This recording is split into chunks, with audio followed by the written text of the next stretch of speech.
Torá al Instante, con el pastor Roberto Alfaro. Reflejos de la Torá, el manual de vida. La palabra es la misma ayer, hoy y por siempre. Hebreos 13:8. Torá al Instante. Es un espacio de reflexión y aprendizaje en familia, escudriñando las Escrituras de generación en generación. Acompáñanos todos los días, 7:30 de la mañana. Suscríbete a nuestro canal Radio Génesis 128 y activa la campanita. Torá al Instante.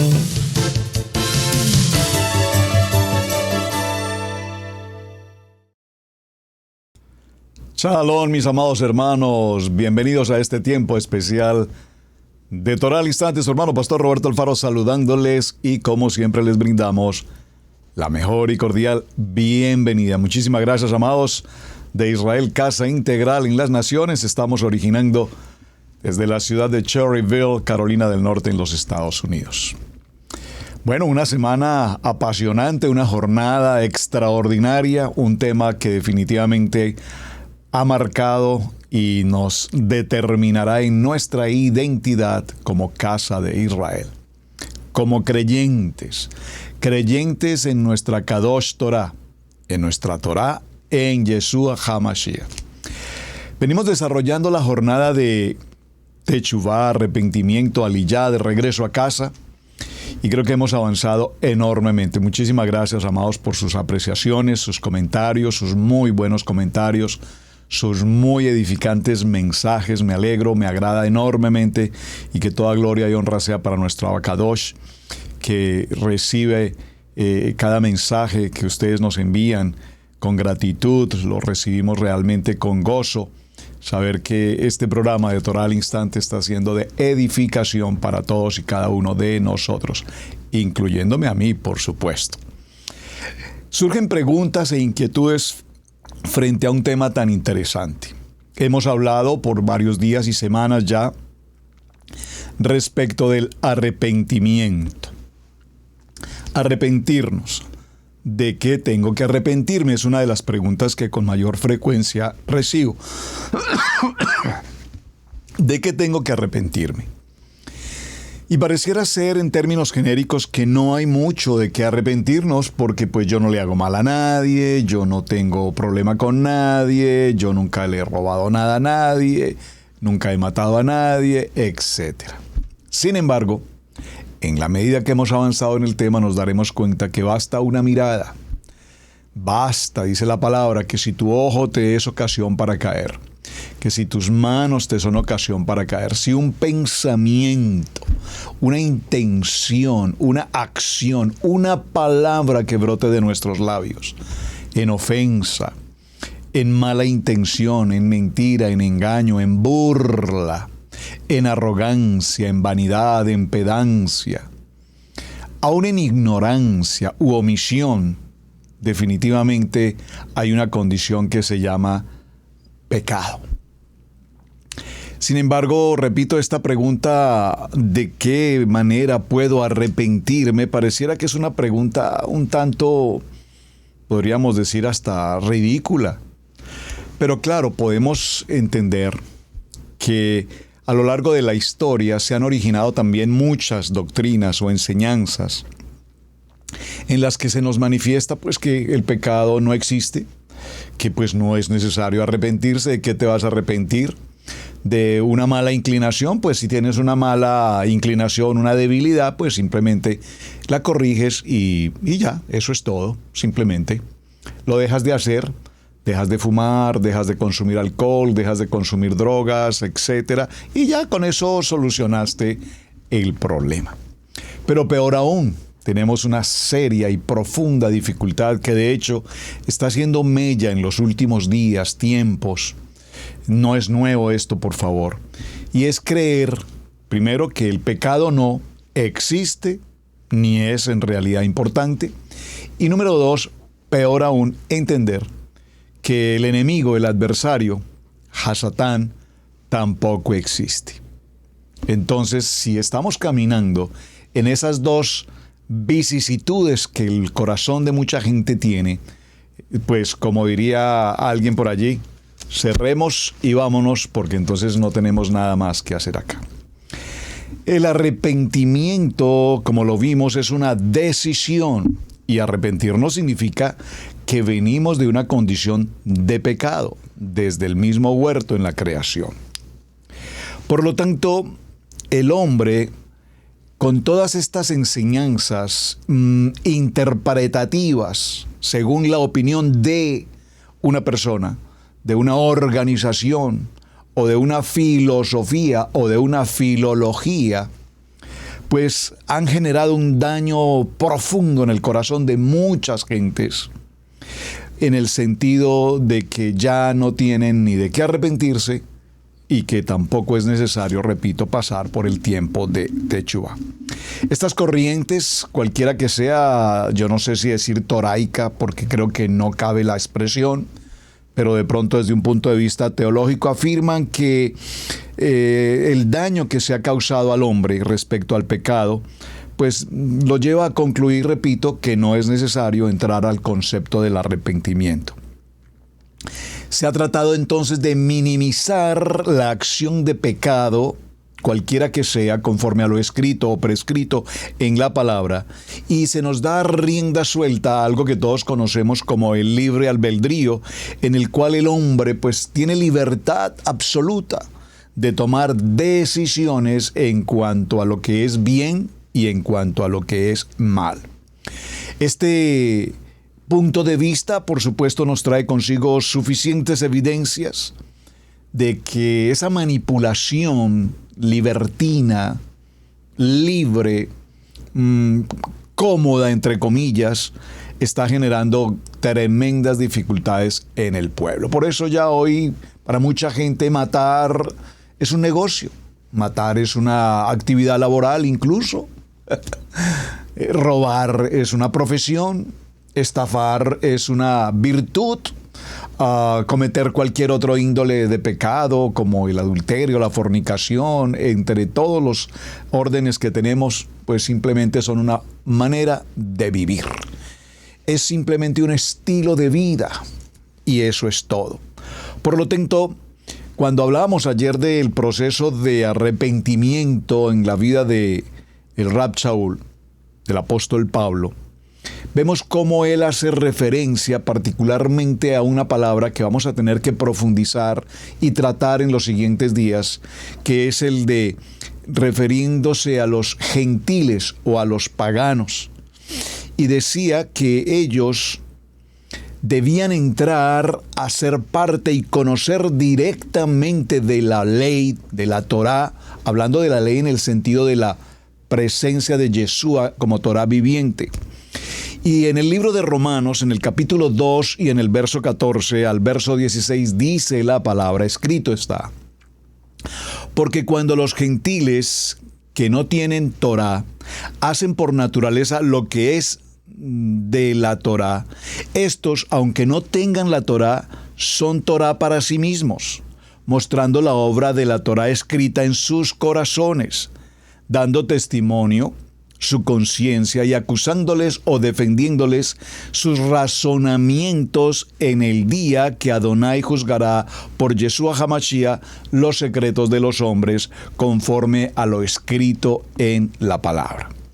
Así es que recordemos que el hombre caído tiene una capacidad absoluta para darse cuenta de cuáles son sus pecados y además puede también tomar la decisión de volverse, de regresar, retornar, de arrepentimiento, teshuvá, conforme a la palabra. De tal manera que si el hombre no entra en ese fuego del libro de los Hechos, capítulo 1, verso 8 que tanto menciono, recibiendo el poder del Ruach HaKodesh, entonces sus vidas estarán caminando sin sentido. Permítame hacer solo una mención muy breve porque sobre esto haremos un estudio oportuno y es parte de un tema que trataremos seguramente un poco más adelante. Con alguna frecuencia se nos habla de los paganos o los gentiles, entendiendo al gentil o al pagano como aquellos que practican algún tipo de religión, dioses griegos, olimpos, ídolos, idolatría en general, o desde el punto de vista del hombre que no tiene comunión con Adonai a través de la Kadosh Torah. Repito, los consideramos como paganos o los consideramos como gentiles. Pero es interesante recordar que el paganismo es una forma religiosa de pedir a los ídolos, y por favor estoy diciendo puntualmente ídolos, porque nosotros sabemos que solamente Adonai es el único. Él es el eterno, el todopoderoso. Entonces no podemos colocar dioses con letra minúscula, por más que sea letra minúscula, porque estaríamos entendiendo que hay un Dios, Yod-Hei, Bad-Hei, y hay dioses pequeños de menor importancia, pero que también los hay. La Biblia nos habla del Ejad, la unidad, Adonai, y también nos habla de todos estos movimientos religiosos referentes a la idolatría. Idolatría en todos los sentidos. ¿Por qué hago mención a este aspecto? Porque evidentemente si algo la palabra nos enseña con absoluta claridad, y repito, será un tema, no sé si dentro de este grupo, de este ciclo que estamos llevando de 40 días de arrepentimiento, o será posterior al terminar la campaña, que estamos próximos además, hablaremos del reino de Dios. Porque es impresionante cómo pareciera ser que los creyentes, tanto en teología como en Torah, pareciera ser que el reino de Dios no lo tenemos ni presente ni comprendemos con exactitud de qué trata el reino de Dios. Y si no tenemos claridad frente a ese concepto tan extraordinariamente importante, mucho menos entenderemos el arrepentimiento, mucho menos entenderemos el poder del Ruach HaKodesh, mucho menos entenderemos la condición de pecado y peor aún, desconoceremos incluso la acción del adversario, el enemigo que está allí, listo, atento a mirar a quién derribar. Y es interesante porque el libro de Marcos, y si me permiten hacer una pequeña acolación al tema y probablemente hasta caminemos en él un buen tiempo, no sé si es lo que Adonai tiene preparado en mi corazón para compartir, es decir, estoy tratando en el tema, pero si puedo hacerlo ahora sería porque así el Padre lo quiere. Pero en el libro de Marcos, en el capítulo 1, vamos por favor a Marcos un momento, y consideremos este aspecto tan interesante. Libro de Marcos, en el capítulo 1, verso 14. Hay un título allí importantísimo. Yeshua da comienzo a su ministerio. Recuerden, amados, que la palabra ministerio significa servir, servicio. Yeshua, porque perdónenme que haga el paréntesis, muchas gentes quieren venir al ministerio. Las gentes quieren ejercer el ministerio. Las gentes quieren participar del ministerio. Amén. Todos, absolutamente todos, cuando creemos en nuestra Kadosh Torah, en Yeshua HaMashiach, debemos ser activamente partícipes del ministerio. No necesariamente pastoral, o profético, o como maestro, o como evangelista, los 5 ministerios. Como servicio, ¿de qué manera yo puedo servir en la casa de Adonai? Puedo servir en la enseñanza, por supuesto, puedo servir en la predicación, por supuesto, puedo servir en la adoración, por supuesto, puedo servir en los servicios propios de la necesidad que se ofrece locativamente, en reparación, en pintura, en mantenimiento, en aseo, en que todo esté organizado debidamente, hoy con las tecnologías modernas, las cámaras, las luces, los micrófonos, los instrumentos musicales, la presentación del salón, es decir, yo puedo prestar un servicio de tantas maneras en una comunidad donde los hermanos juntos nos reunimos para adorar al Rey. Estar en la puerta de entrada saludando a quienes vienen a casa, los locales, los internacionales y aquellos que por primera vez vienen. Es uno de los labores de servicio más bonita que tenemos, el poder darle la bienvenida a los hermanos. Amado Shalom, que Adonai te bendiga, bienvenido a la casa del Rey. Pero no podemos tener en la puerta de entrada a alguien recibiendo a los invitados, a los locales, a los participantes, a quienes nos visitan por primera vez, y colocar a una persona en esa posición de servicio con una cara de revólver o una cara cuadriculada. Yo no sé qué expresión usar, pero con una cara de pocos amigos recibiendo a la gente.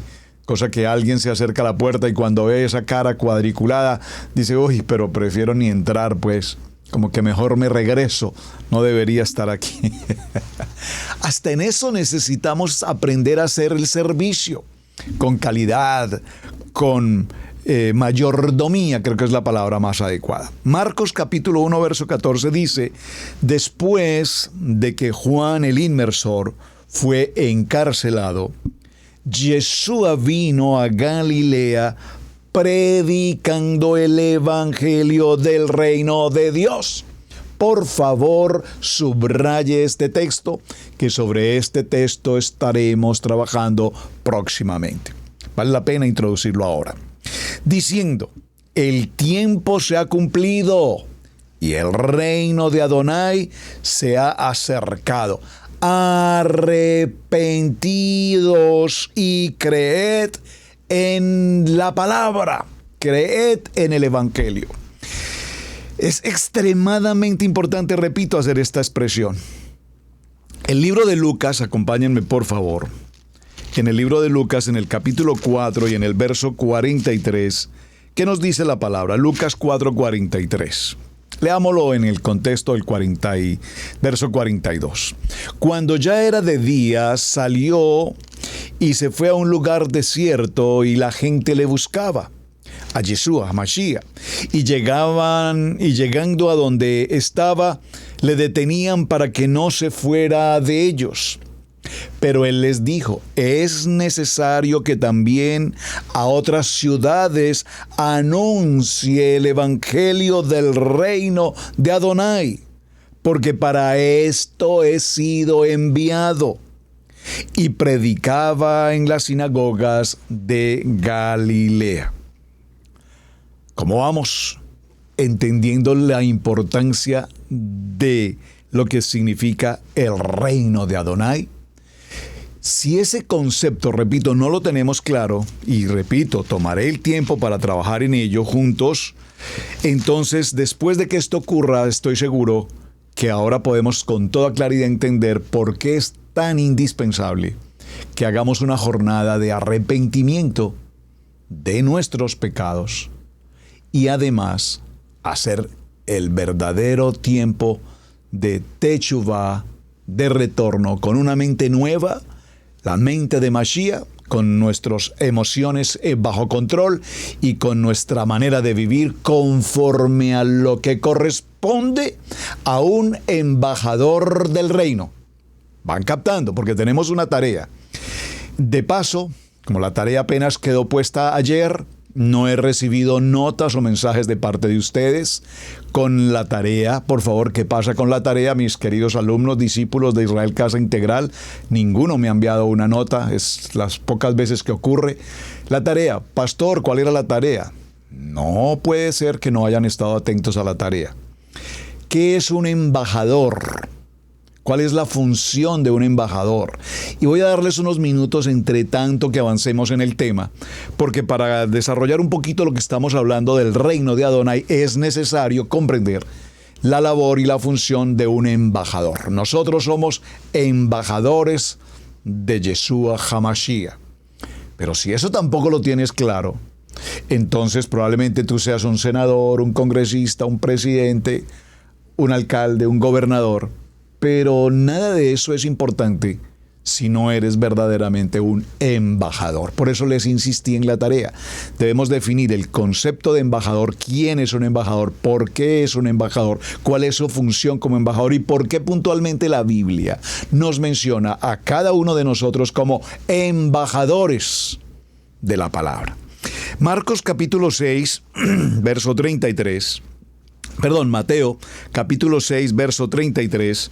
Dice la palabra: buscad primeramente el reino de Adonai y su justicia, y todas estas cosas os serán añadidas. Amados, debemos hacer una pausa en este momento y establecer por qué es tan importante este texto de Mateo capítulo 6, verso 33. Buscad primeramente el reino de Adonai y su justicia. Leámoslo textualmente, por favor, todos a Mateo capítulo 6, verso 33. Dice: buscad primeramente el reino de Adonai y su justicia, y todas estas cosas os serán añadidas. Así que no os afanéis por el día de mañana, porque el día de mañana traerá su afán. Basta a cada día su propio mal. Así es que hagamos un pequeño paréntesis para considerar este tema que estamos desarrollando. Pasamos por el nivel 1, lo hemos compartido siempre. Tuvimos la ocasión, el privilegio que Adonai nos toma de su mano y nos saca de ese concepto tradicional, religioso, idólatra, pagano. Por favor, présteme atención. Y nos lleva a un segundo nivel. En el segundo nivel, pues se ocurren cambios de forma en algún aspecto. La doctrina, pues sigue siendo la misma.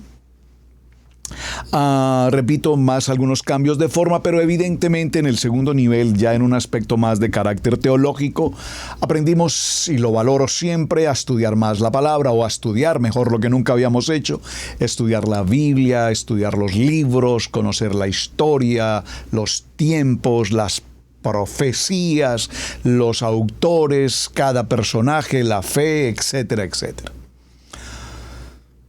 Pasamos en ese segundo nivel a defender un concepto llamado denominacional, lo expliqué esta semana, algunos un concepto conciliar, los concilios, y se nos formó en algún momento de la vida una etapa de batalla teológica, doctrinal, entre la denominación A, la denominación B, la denominación Z y las 40.000 denominaciones existentes. Es decir, que entre el paganismo anterior y el paganismo del segundo nivel, pareciera ser que nuestra preocupación, acuérdense de esta palabra, ocuparse antes de, nos ocupamos antes de hacer tantas cosas. Pero ¿cuál es nuestra preocupación del diario vivir? Nosotros aprendimos en el nivel 2, por supuesto, un mejor nivel de oración, devocional, tiempos de estudio bíblico, la oración. Pero la oración que hacíamos, espero que estén atentos hoy, por favor, la oración que hacíamos en aquellos momentos era una oración en la que todo lo que hacíamos era hablar con Dios, comillas, y pedirle a Él que nos dé. Padre, dame para la casa, dame para el carro, dame para un vestido, dame la comida, dame para llenar la nevera, dame para un viaje, dame para la ropa, dame para los gastos, dame para el servicio médico, dame para esto, dame para lo otro, dame, y nos volvimos en ese orden de ideas fanáticos del paganismo. Y tanto Pablo, el Rab Shaul, como nuestro amado Yeshua HaMashiach nos habla con nombre propio y nos dice: han sido ustedes convertidos a un paganismo materialista, egoísta, emocional, en lo que único que piden es la riqueza, el dinero, el trabajo, la prosperidad, la vida cómoda, la oficina, el auto, la casa, etcétera, etcétera, etcétera. Por favor, viéndolo desde esa óptica que es muy importante del reino de Dios, nos daremos cuenta entonces, amados, que en ese primero y segundo nivel, reuniéndose los días domingos, tenemos el mayor número de millones de gentes reuniéndose un día dominical con una mente pagana, en el sentido de que todo lo que hacemos es ir a pedir y pedir y pedir. Pero ¿qué nos dice la palabra? La palabra claramente nos enseña en el reino de Dios y nos dice: buscad primeramente el reino de Dios. Por favor, hermanos, más que la necesidad que podamos tener en cualquier área de nuestra vida, en la economía, en la salud, en la familia, en lo material, etc., lo primero que la palabra nos enseña es: buscad primeramente el reino de Dios y su justicia. El reino de Hashem y su justicia. Y todas estas cosas os serán añadidas. Es decir, que para obtener toda aquella petición que tanto doblamos rodilla y pedimos por el milagro, y pedimos por una oportunidad de trabajo, y pedimos por una oportunidad empresarial, y pedimos por una economía solvente, y pedimos por la prosperidad del evangelio de la prosperidad, y pedimos los milagros y milagros y milagros.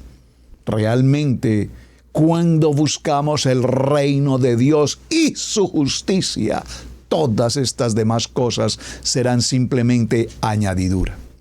Probablemente entonces, ¿qué está ocurriendo? No recibimos porque no sabemos pedir.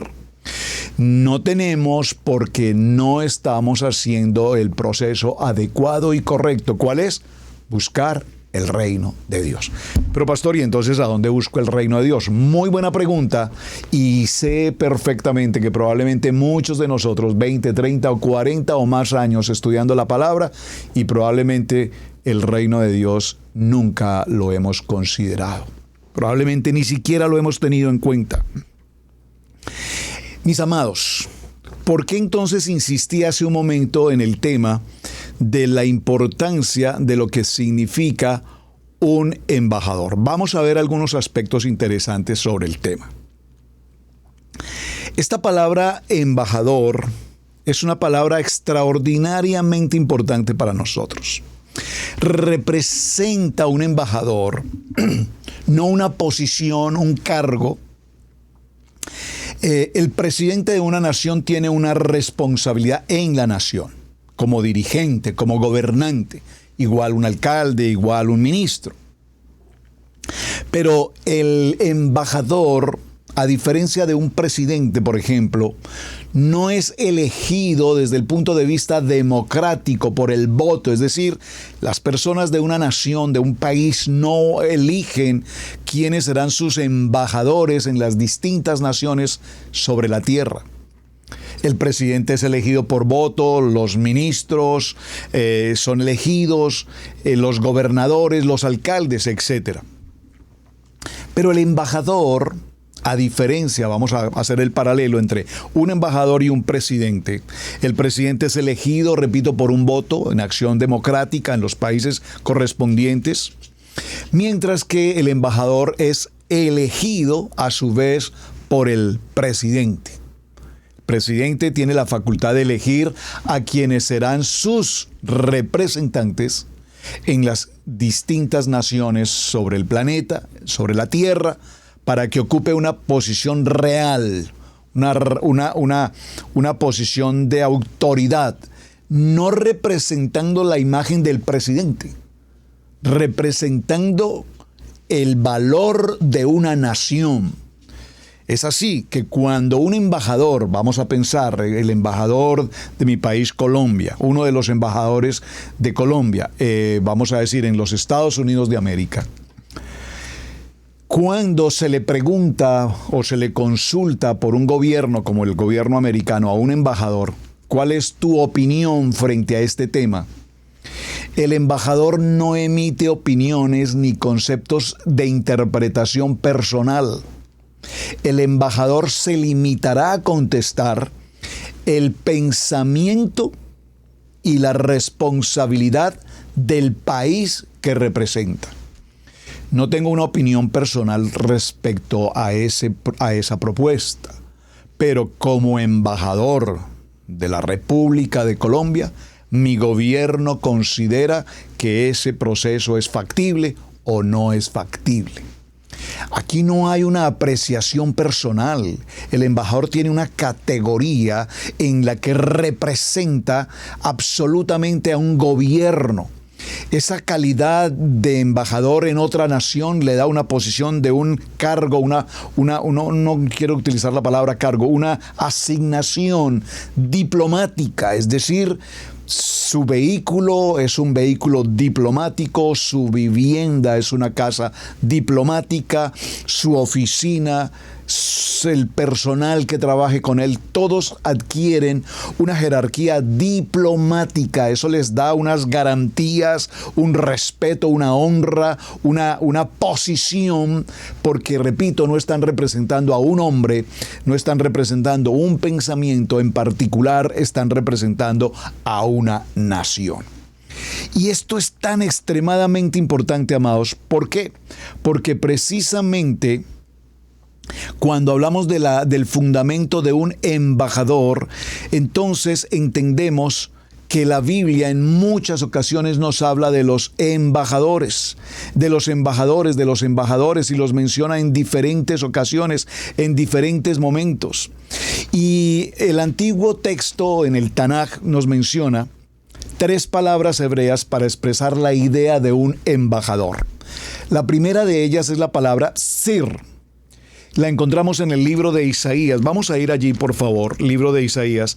Es decir, yo estoy haciendo la tarea hoy por mis amados discípulos. El libro de Isaías, en el capítulo 18, veamos del verso 1 en adelante, dice: «Ay de la tierra que hace sombra con las alas, que está tras los ríos de Etiopía, que envía mensajeros por el mar y en naves de junco sobre las aguas. Andad, mensajeros veloces, a la nación de elevada estatura y tez brillante, al pueblo temible desde su principio y después, gente fuerte y conquistadora, cuya tierra es surcada por los ríos». ¿Qué nos dice esta palabra sir? Nos dice que el embajador es un mensajero que representa los intereses particulares de una nación, que envía, repito, un mensaje, no en el pensamiento suyo, sino en el pensamiento de un gobierno. Importante. Luego nos dice que la segunda palabra que nos trae aquí es la palabra malach. Malach. Esta palabra la encontramos en Isaías 37:9 y nos dice: «Mas oyendo decir de Tirhaka, rey de Etiopía, he aquí que ha salido para hacerte guerra. Al oírlo envié embajadores a Ezequías diciendo». Y tomó Ezequías las cartas de mano de los embajadores y las leyó, y subió a la casa de Adonai y las extendió delante de Adonai, significando mensajero, uno enviado con una autoridad superior. Y las extendió delante de Adonai. Y los mensajeros llevaban un mensaje, repito, establecido por una autoridad superior, representando el interés de toda una nación.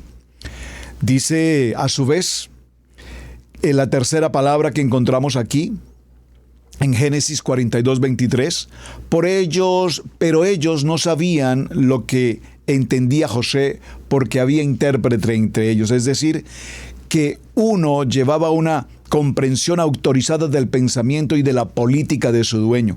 La palabra embajador en el antiguo texto, como la hemos mencionado, habla acerca de mensajeros asignados con una labor específica, con una característica de seguridad, representando a una nación.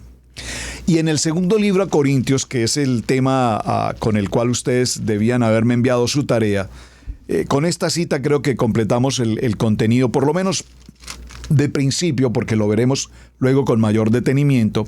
En el libro de segundo libro a Corintios, en el capítulo 5, acompáñenme por favor al verso 20. Dice la palabra: «Así que somos embajadores de Yeshua HaMashiach, como si Adonai rogase por medio de nosotros. Os rogamos en nombre de Yeshua, reconciliaos con Adonai. Al que no conoció pecado, por nosotros lo hizo pecado, para que nosotros fuésemos hechos justicia de Adonai en él». Entonces, ¿por qué la palabra aquí particularmente en Corintios nos habla de embajadores? Porque un embajador, repito, es un delegado, ha sido escogido por el rey, por la autoridad. Nosotros fuimos escogidos por nuestro Padre, el Rey, por Adonai.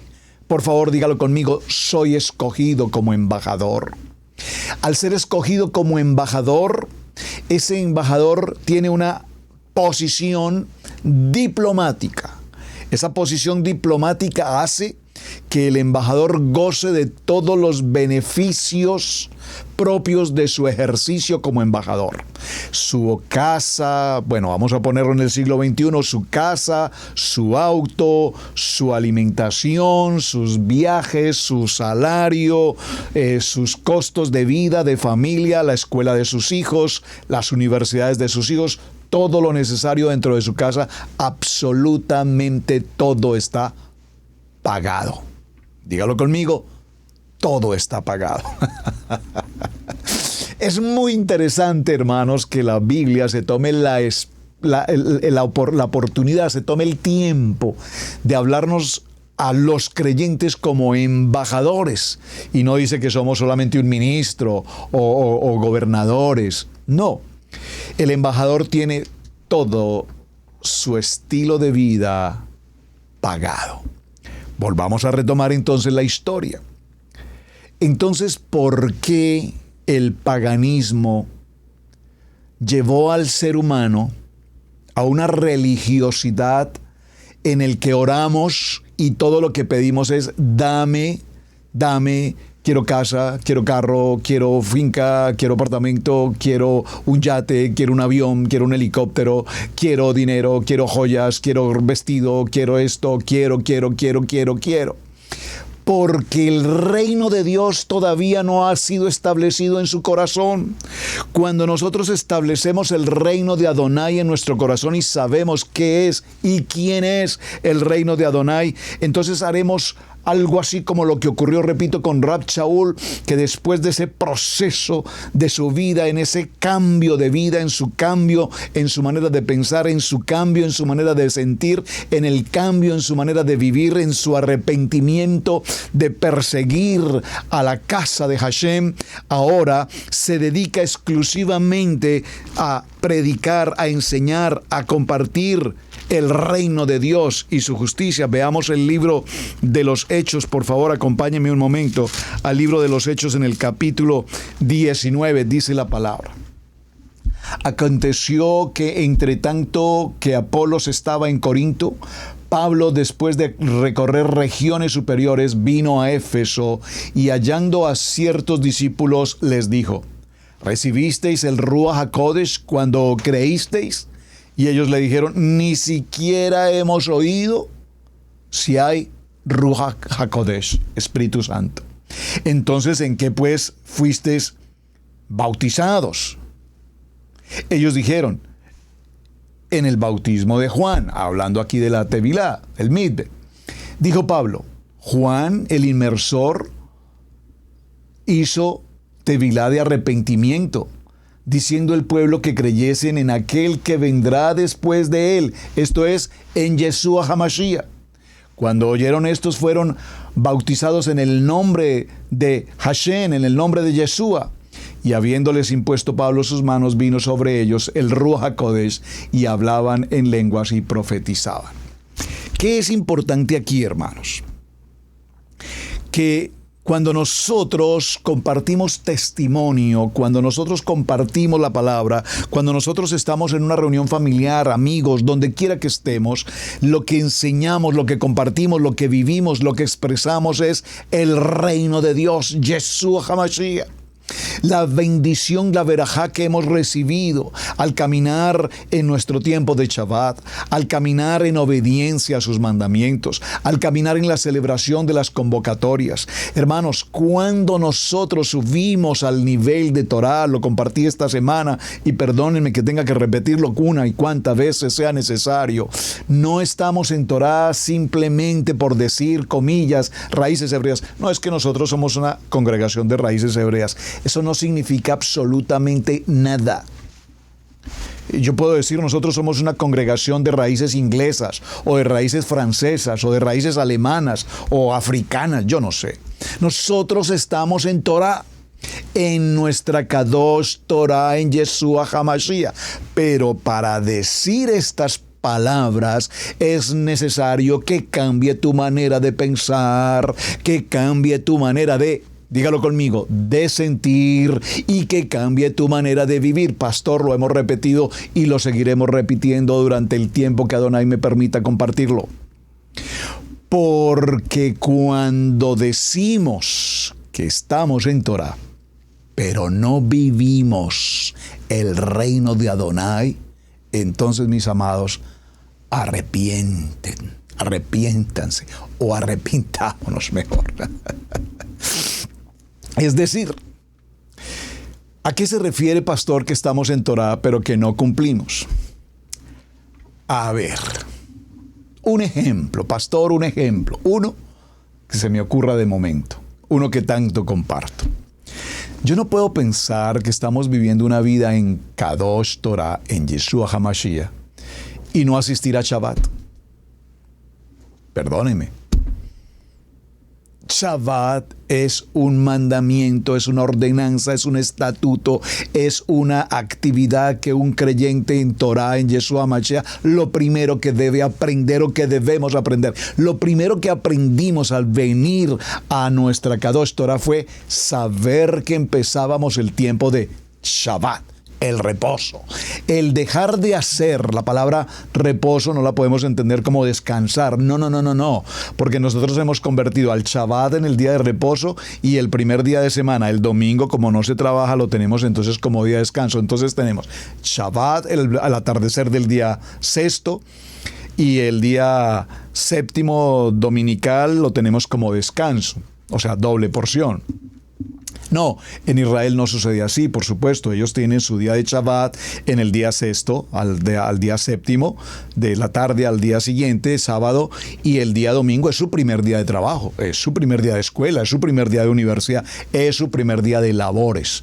Ellos lo tienen tan absolutamente claro que pues para ellos eso no es ningún motivo de inquietud.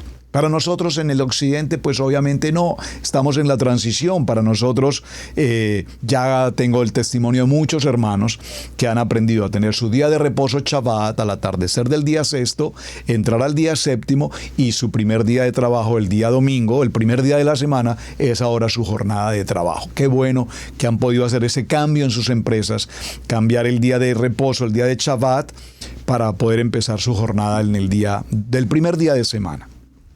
Ahora, con todo este proceso que estamos compartiendo, nos damos cuenta, amados, que si no entramos al reposo, al dejar de hacer lo de la semana, las actividades, si no hemos logrado con exactitud entrar a Shabbat, sino que todavía tengo la excusa, no, es que tengo una reunión con unos amigos, es que resulta que hay un sobrino, una sobrina que está de cumpleaños, entonces le vamos a celebrar y nos vamos a reunir en familia, no, y es que tengo una visita, porque es que me llegó una visita, entonces voy a atender la visita. No, mis amados hermanos, Shabbat es Shabbat.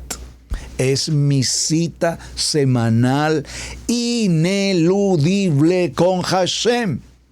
Mientras que ese proceso no lo hemos dado, definido y radicalmente establecido, entonces no estamos en Torah, en Yeshua HaMashiach. Estamos en turismo, ahí vamos, estamos aprendiendo. Por eso les dije transición. Un día me dijo un querido pastor amigo a quien respeto enormemente, me dijo: Pastor Alfaro, pero ya llevas varios años en transición. Le dije: hermano, es que la transición viene hace 3.500 años, no me digas pues que empezamos hace 2 años, 3 años, 5 años y ya pues somos toraicos.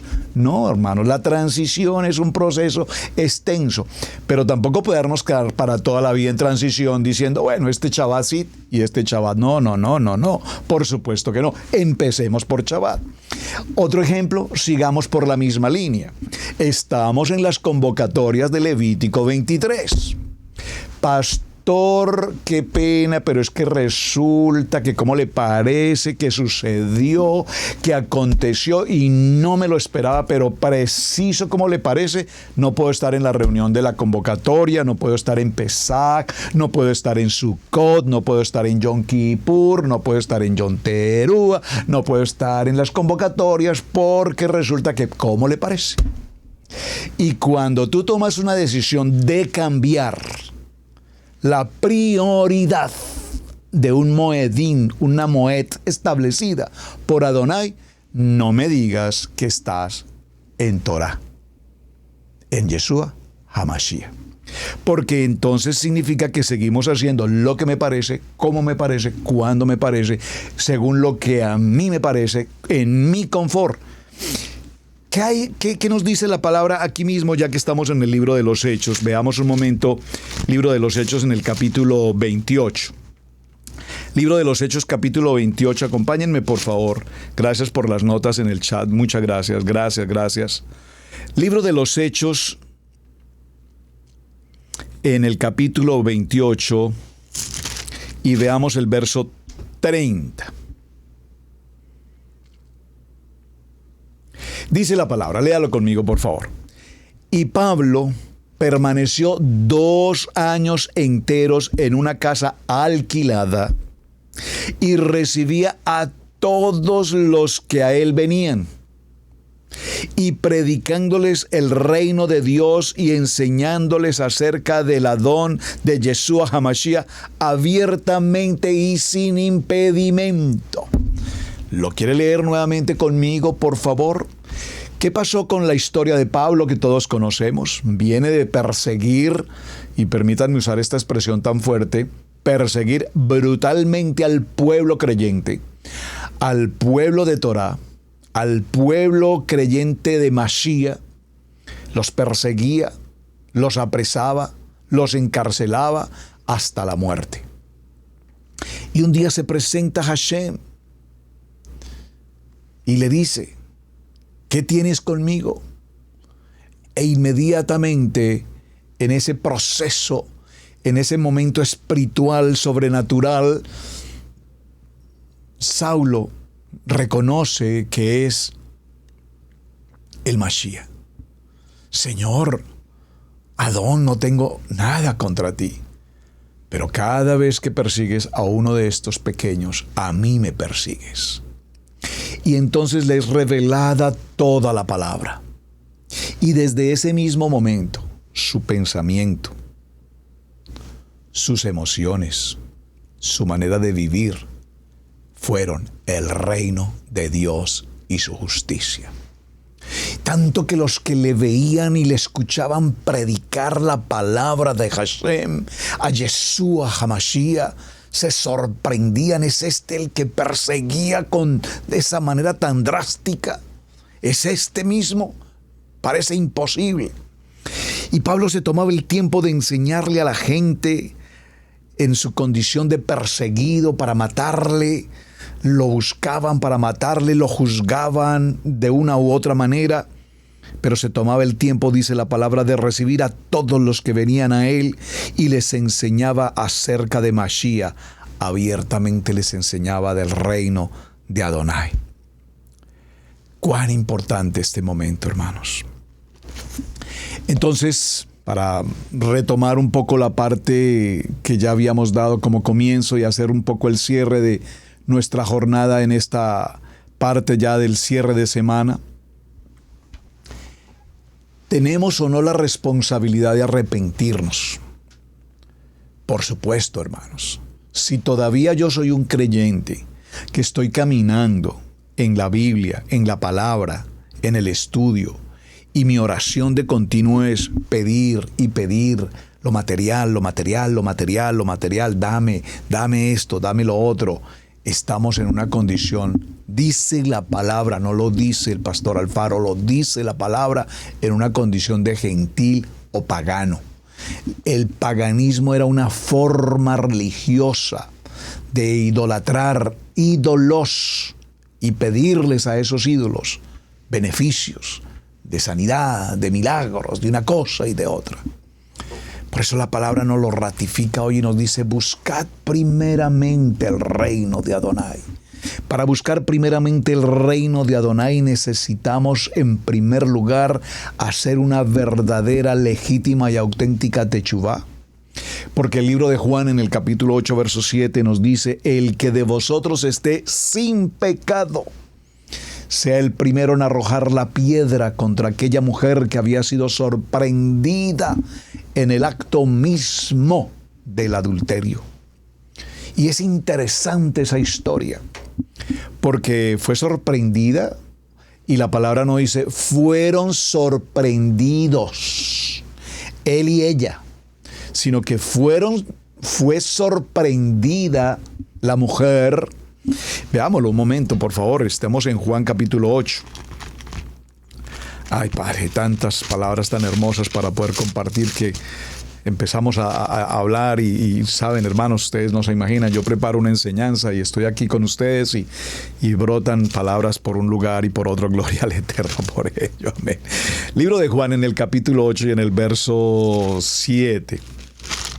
Juan capítulo 8, permítanme un momento, por favor. Juan, ¿dónde está Juan? Aquí está. Dice, verso 7.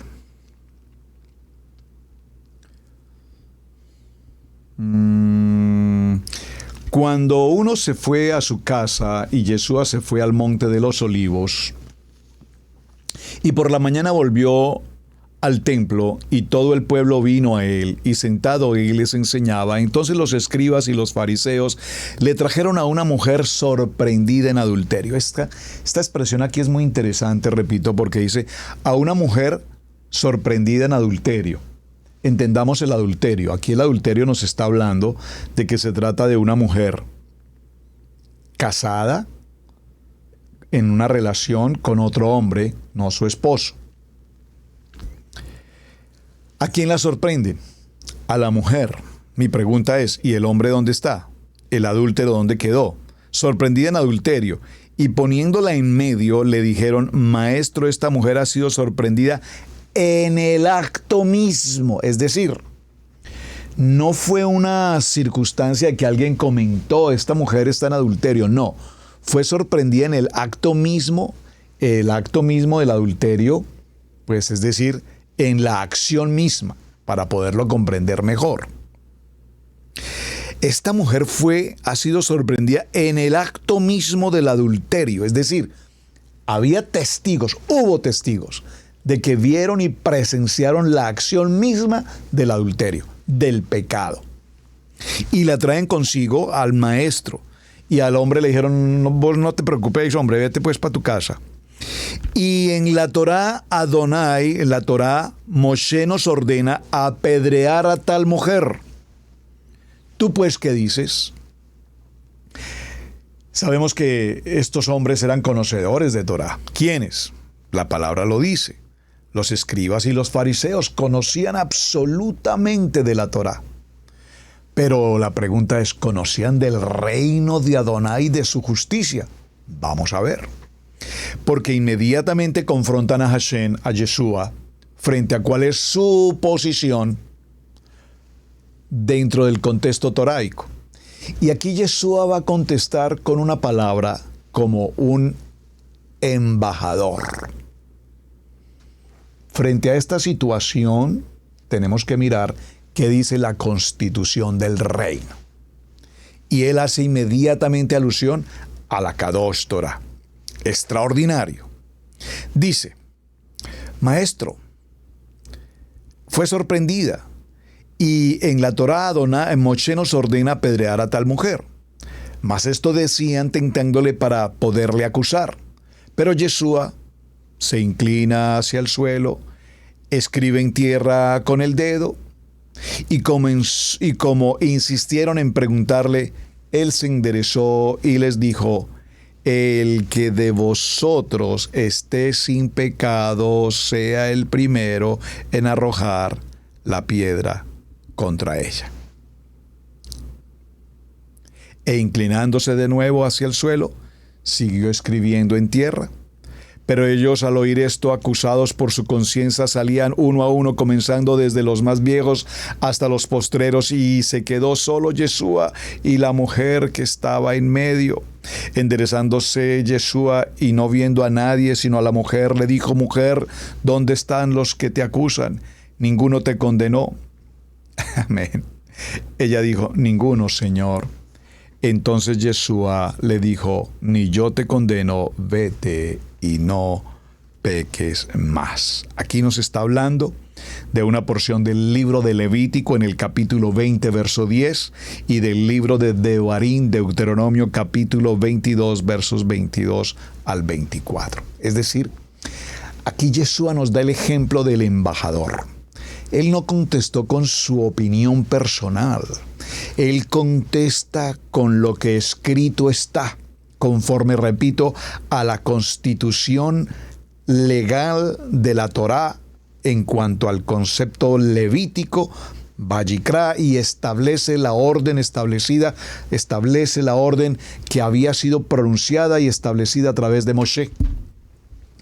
Es importante entonces, mis amados, que tengamos presente que cuando nosotros hablamos de una condición de pecado, necesitamos establecer hasta dónde una acción, lo mencionamos en el programa de ayer, hasta dónde una acción o una palabra o algo que yo he mencionado, algo que hice o dejé de hacer, ha causado daño a la persona, no solamente físico, económico, material, incluso desde el punto de vista emocional. Hoy hablamos de un trauma psicológico, como en el caso de la violencia intrafamiliar.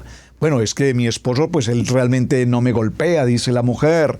O el varón dice: bueno, mi mujer nunca me ha golpeado, pero sin embargo tiene una guerra, una batalla mental, me trata mal, me humilla, usa palabras inapropiadas, me considera lo más vil y menospreciado, y ha generado un daño emocional en esa persona.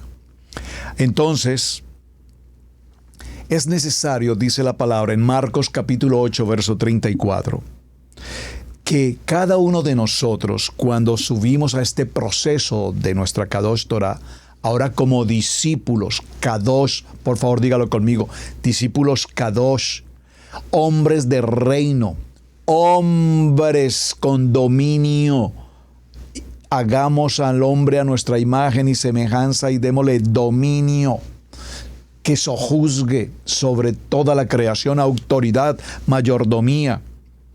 Y entonces ahora Yeshua nos reclama, mejor no la palabra nos reclama, nos invita mejor, en Marcos 8:34, y nos dice: y llamando a la gente y a sus discípulos, les dijo: si alguno quiere venir en pos de mí, niéguese a sí mismo, tome el madero y sígame.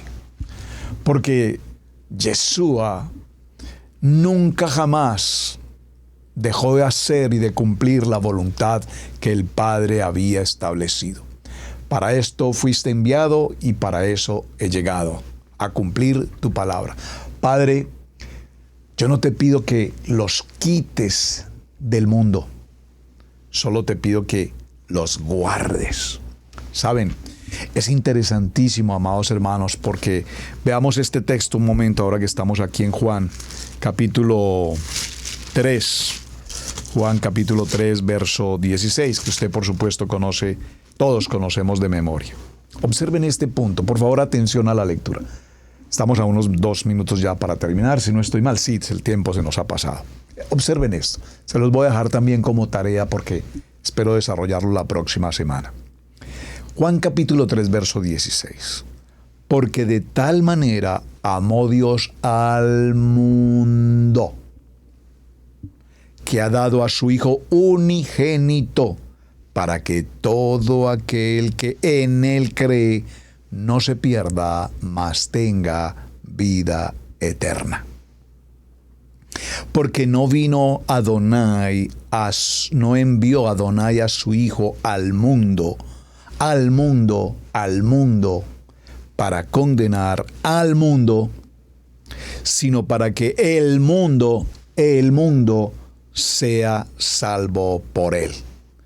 El que en él cree no es condenado, pero el que no cree ya ha sido condenado porque no ha creído en el nombre del unigénito, el Hijo de Adonai. Amados, ¿usted se ha preguntado alguna vez por qué este texto tan extraordinariamente importante no dice, y vuelvo nuevamente a leer, porque de tal manera amó Adonai la tierra? ¿Se lo ha preguntado alguna vez? ¿Por qué la palabra dice, porque de tal manera amó Adonai a la tierra? No, dice al mundo, para que todo aquel que en él cree no se pierda, mas tenga vida eterna, porque no envió Adonai a su Hijo al mundo, no dice a la tierra. Adonai no envió a su Hijo a la tierra. Adonai no tiene problema con la tierra, Adonai tiene un problema con el mundo. Y dentro de este mundo tenemos un mundo de reyes y sacerdotes, embajadores. Pero dentro de este mundo hay un gran número de gentes, lo vimos en el programa anterior, que son enfermos.